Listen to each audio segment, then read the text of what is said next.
தளபதி விஜய் அவர்கள் தமிழக முதலமைச்சராக பதவி ஏற்று 2 மாசங்கள் கம்ப்ளீட் ஆயிருக்க நிலையில டெய்லி ஏதாவது ஒரு நலத்திட்டங்கள் மக்களுக்காக ஸ்டார்ட் பண்ணி வச்சுட்டு தான் இருக்காரு. அதுவுமே சோஷியல் மீடியாவில் அஃபீஷியலாக அவரோட வெப்சைட் பேஜில் ஷேரும் ஆகிட்டு தான் இருக்கு.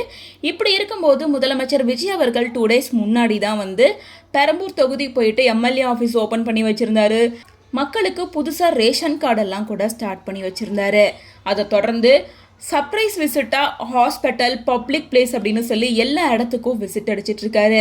இப்படிப்பட்ட சூழ்நிலையில் இப்போ மக்களுக்காக நிறைய நலத்திட்டங்களை கொண்டு வந்து அதெல்லாம் சரியாக நடக்குதா அப்படின்னு அப்பப்போ செக் பண்ணிட்டு இருக்காரு. அந்த வகையில் தான் இப்போ மக்களுக்காக ஒரு புது திட்டத்தை ஸ்டார்ட் பண்ணியிருக்காரு. அதோட எக்ஸ்பிளனேஷனாகவும் ஒரு வீடியோவாக அவரே போஸ்ட் பண்ணி சில விஷயங்களை எக்ஸ்பிளைன் பண்ணியிருக்காரு. அதாவது அவர் ஷேர் பண்ணியிருக்க போஸ்ட்டில் என்ன சொல்லியிருக்காருன்னா, நம்ம மாநிலத்தோட எதிர்கால வளர்ச்சி திட்டங்கள்லாம் கொண்டு வரதுக்கு ரொம்ப முக்கியமாக மக்கள் தொகை கணக்கெடுப்பு இன்னையிலிருந்து ஆரம்பிக்குது. இது ஒரு எண்ணிக்கை மட்டும் கிடையாது, கணக்கு பார்க்குற விஷயமும் கிடையாது.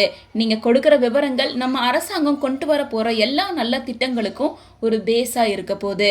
அதனால் தயவு செஞ்சு ஒவ்வொரு குடும்பமும் உங்களோட உண்மையான தகவல்களை கொடுங்க.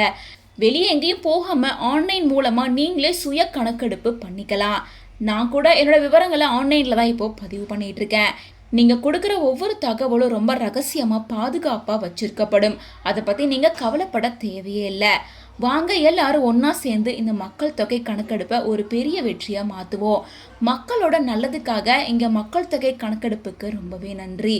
மக்களோட நல்லதுக்காக தான் இந்த மக்கள் தொகை கணக்கெடுப்பு. நன்றி, வணக்கம் அப்படின்னு சொல்லிட்டு முதலமைச்சர் விஜய் அவர்கள் அவர் அப்ளை பண்ணும்போது எடுக்கப்பட்ட வீடியோவை போஸ்ட் பண்ணிட்டு இதே மாதிரி மக்களும் தொடர்ந்து இதை செய்யணும் அப்படின்றத ரெக்வஸ்ட்டாக வச்சிருக்காரு.